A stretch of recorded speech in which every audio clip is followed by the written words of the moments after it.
Good day to you.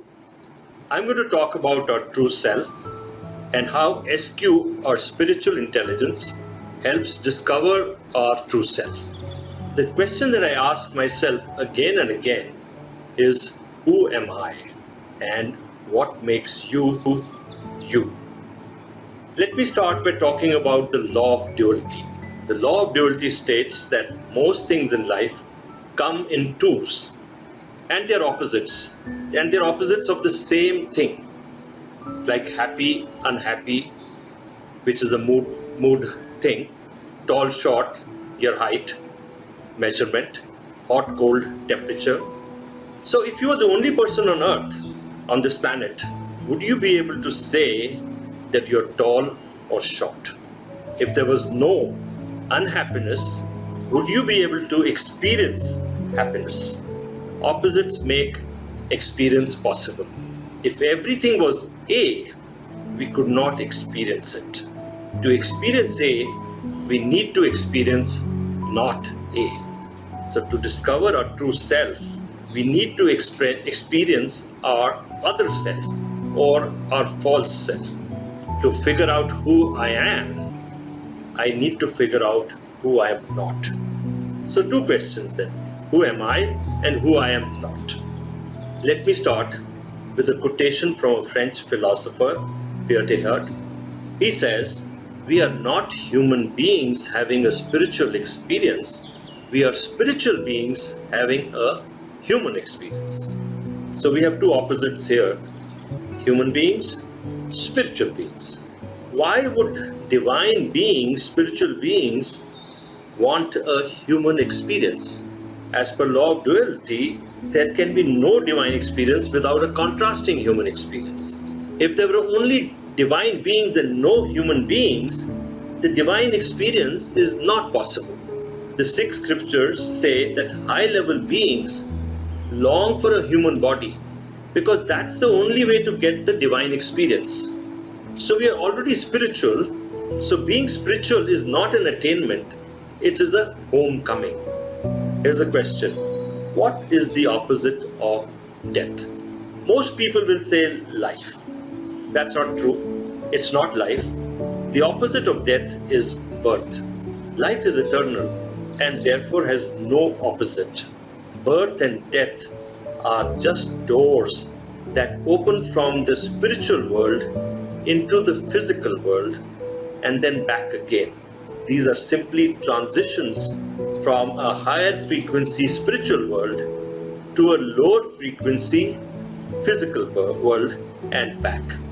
It's just like a scuba diver or an astronaut who needs a special suit to survive underwater or in outer space. The same way, the high frequency consciousness, which we are calling spiritual beings, divine beings, they need to take on a human body to survive in this low frequency physical world. So it's just a transition from one world to another. And when they transition into a physical world, they want to experience the human life. We want to experience the human life and get a human experience. But what happens is that the human experience that we want to experience becomes a human identity, or what we call our ego. We start believing that we are just a resume with masks of roles we play, our accomplishments, our possessions, our thoughts, beliefs, our self-image. We come into this world with an innate divine wisdom. Our nature is infinite and spiritual. We are born with that, but soon we forget how magnificent we are, and we get lost in our ego identity, a different story we tell ourselves of who we are. We actually forget our true self. So we have the two selves. The ego self, which is our created identity, our ego. That self is an illusion, one from which the true self or the consciousness or the core you is separable.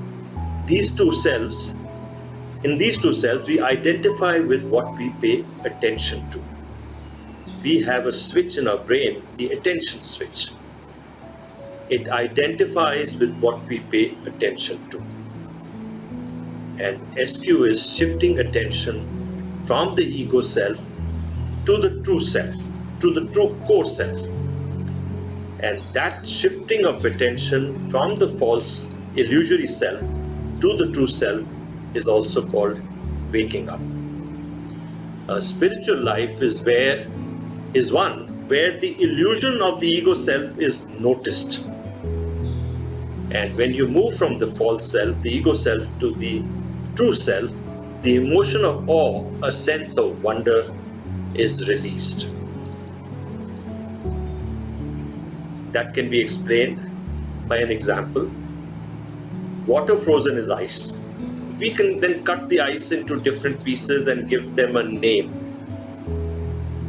And we think of ourselves as those separate pieces of ice, separate from the water. The essence is the water. The true conscience is the water which we feel we are separated from. Similarly, let's look at waves and ocean. If we were the waves, we would only see each other and not the ocean. So the true you is the consciousness, the awareness itself, which is observing. Let me talk about the neuroscience of SQ. In the early part of the 20th century, IQ was the big thing. Our rational intellectual brain. Higher the IQ, higher the intelligence. IQ dominant brain is associated with serial processing, one thought after another. In the mid-century, Daniel Goleman talked about EQ, our emotional intelligence, which was of equal importance. EQ makes us aware of our feelings and other people's feelings. That was from the right side of our brain, and EQ dominant brain is associated with parallel processing because it's got multiple emotions, multiple thoughts, each emotion creating another thought, and some of these emotions are residue from the past and some from the imagined future. Now at the end of the century, there's data that points to a third Q, our SQ, spiritual intelligence. It's a whole brain experience, synchronous processing, binding all parts of the brain. While IQ and EQ functions are related to lower brain frequencies below 27 Hz, SQ is at a higher frequency of 40 Hz, called gamma waves. That results in a higher consciousness connecting mind, self, and the world into a meaningful whole. People may even feel that the connection is so strong that when they breathe, the universe breathes along with them. 40 Hz oscillations constitute the neural basis for our SQ. A question which has been asked by Western philosophers and Western scientists for many years concerns body-mind dualism. Am I a mind with a body, or am I a body with a mind? Both these questions are not correct. I am the consciousness in which mind and body appear. That consciousness is my true self. Consciousness is not a byproduct of the brain, and it's not a side effect of the brain. It is independent of the brain. Brain is not the cause of consciousness, but it tunes into consciousness. Neuroscientists are finally coming around to that. Dr. Peter Fenwick, a renowned neuropsychiatrist, says that consciousness actually exists independently and outside of the brain as an inherent property of the universe, like gravity or light. An example of the light bulb will clarify this. A light bulb needs electricity to shine light. Electricity flows into the bulb. But when there is no bulb, electricity will not flow into it, or when the bulb is defective, electricity won't flow into it, but electricity still exists outside the bulb. So consciousness is like electricity and the brain is like the bulb. And the same electricity flows through different devices. Another important property of SQ is it's about connecting. At a deeper level, the consciousness of all beings is connected, and together we form the collective consciousness. The separation between us is just an illusion, and each individual consciousness is equal, no matter how unequal our human or physical lives may seem to be. And that connection with everybody else is the reason why we feel good when we support and help others. Now let me talk about SQ in practice. The Buddhists say that at any time we suffer misfortune, two arrows fly our way. In life, it's true that pain is inevitable. All of us will experience pain, physical pain, emotional pain, losses, rejections, defeats, shame, and they will hurt. There's no getting around it. The first arrow is the actual event, probably a bad event, which can cause pain. The second arrow is the suffering. That second arrow is optional. That represents our response, our reaction to the event. And a destiny is created, or future events by that second arrow, how we respond to the first one. We can respond from the ego self or from your SQ. Both will give different results. Between pain and suffering, there is space, our choice to respond. And that space is not there when you operate from the ego self. You react very fast. That space is available to you if you operate from your SQ, your spiritual intelligence. Let me tell you a story. This is a story about the samurai, the Japanese warrior, a Japanese warrior, and a monk. The story starts with a war in which a samurai force fights with an overpowering enemy. All but one samurai are killed. This one samurai is wounded and plays dead and is saved. At the time he's wounded and on the floor, thoughts of heaven and hell come to him. He wants to know the difference between heaven and hell. The samurai decides to go to a monk, a spiritual teacher, to find out the difference between heaven and hell. When he reaches the monk ignores him. The samurai asks the monk, "What is the difference between heaven and hell?" After a pause, the monk says to the samurai, "You are a disgrace to samurais. You played dead when you should have been fighting." That angers the samurai. He pulls out his sword. His reaction is from the ego self because his samurai identity has been hurt. He immediately pulls out his sword and is about to kill the monk when the monk looks at the samurai and says, "This is the entrance to hell." The samurai freezes. Now his whole brain is animated. SQ is triggered. There is gratitude. When SQ, the gratitude always comes in. He feels grateful that this man, this stranger monk, was willing to sacrifice his life to teach him a lesson. He bows down, gets down to his knees, and asks for forgiveness. Now the teacher says, "This is the entrance to heaven." That changes the life of the samurai. His SQ is triggered. Nothing changes, but everything appears different. He feels connected to the world. His spiritual journey is now started. He is now on the path to discovering his true self. It seems to him that the world is smiling at him. It seems to him that the world is breathing along with him. That is samurai's homecoming. He steps outside his identity. He looks behind the curtain, the mask of his personal history, his victories, defeats, his possessions, all of it are left behind. 40 hertz waves flow in the brain. He feels connected to everything. Or released, that's his homecoming. That's his spiritual journey. He feels a sense of wonder, and the spiritual beings that he's trying to connect, the spiritual self that he's trying to connect, also wants to connect with him. Now lives a life of a deeper meaning and fulfillment. I thank you very much for your time. Thank you.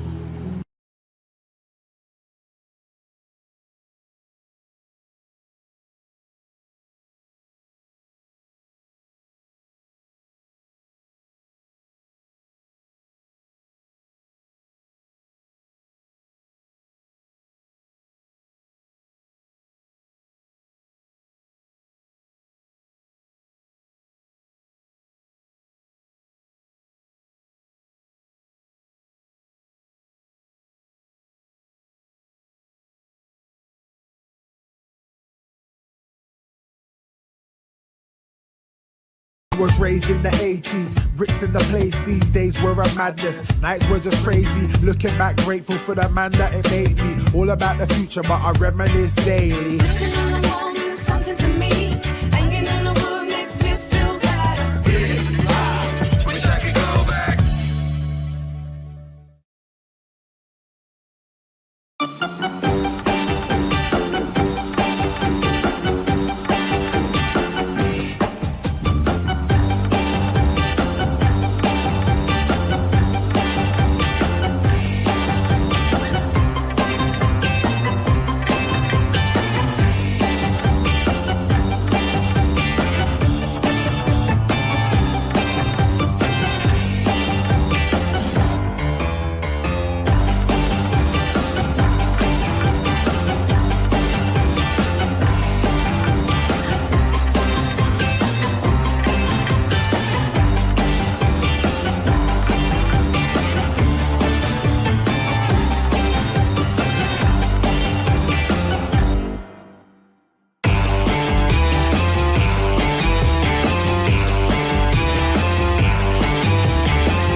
Long till I don't see the people live with them trouble, y'all. Long till I don't see the people live with them trouble, y'all. Whoa, whoa, whoa.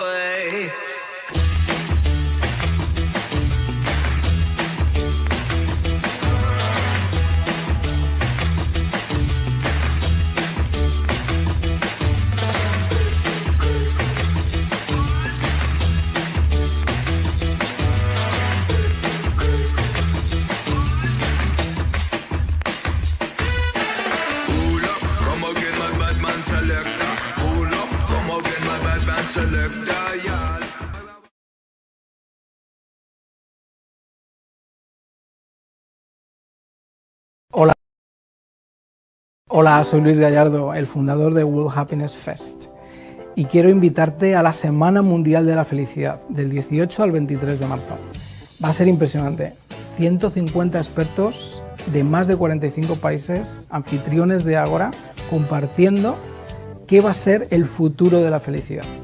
Porque como sabes, desde el Fest y desde World Happiness Foundation lo que queremos es crear un mundo con más libertad, con más conciencia y más felicidad. Y para eso te necesitamos. Hemos preparado una semana impresionante. Empezamos el 18 focalizándonos en felicidad en el trabajo. Pasamos a salud mental y física. Continuamos el día 20, que es el Día Internacional de la Felicidad, con educación. Continuamos con el planeta y el impacto social que cada uno de nosotros puede tener a pequeña escala o a gran escala. Y seguimos con las tecnologías de la transformación, esas tecnologías que nos están ayudando hoy a conectarnos y a poder conseguir cosas que antes eran impensables.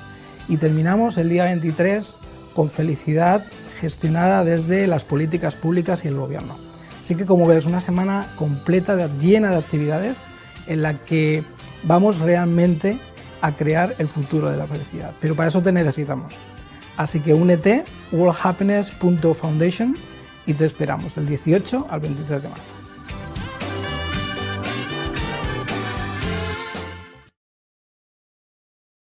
Hi, I'm Luis Gallardo, the founder of the World Happiness Fest. I am so excited to invite you to the World Happiness Week from March 18th to the 23rd. It's going to be an incredible week. We have more than 150 guides and experts and our hosts from all over the world, all continents, more than 45 countries, sharing what is the future of happiness. Because as you know, as part of the World Happiness Fest and the Foundation, we are realizing a world with freedom, consciousness, and happiness for all. But for that, we need you. And that's why on the 18th, we are going to focus on happiness at work. Then we are going to move into health, mental and physical health.